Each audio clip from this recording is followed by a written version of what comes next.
وإذ واعدنا موسى 40 ليلة ثم اتخذتم العجل من بعده وأنتم ظالمون ثم عفونا عنكم من بعد ذلك لعلكم تشكرون وإذ آتينا موسى الكتاب والفرقان لعلكم تهتدون وإذ قال موسى لقومه يا قوم إنكم ظلمتم أنفسكم باتخاذكم العجل فتوبوا إلى بارئكم فاقتلوا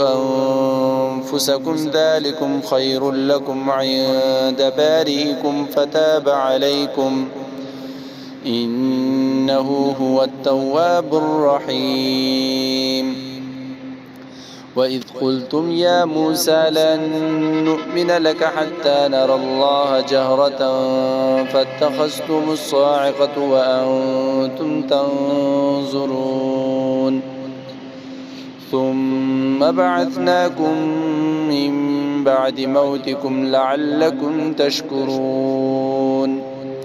وظللنا عليكم الغمام وأنزلنا عليكم المن والسلوى كلوا من طيبات ما رزقناكم وما ظلمونا ولكن كانوا أنفسهم يظلمون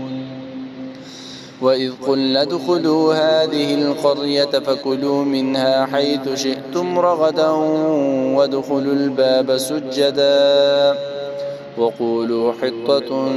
نغفر لكم خطاياكم وسنزيد المحسنين فبدل الذين ظلموا قولا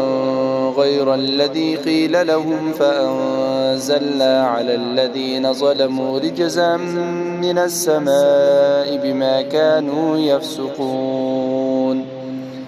وإذ استسقى موسى لقومه فقلنا اضرب بعصاك الحجر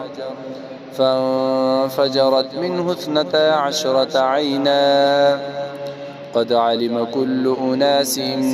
مشربهم كلوا واشربوا من رزق الله ولا تعثوا في الأرض مفسدين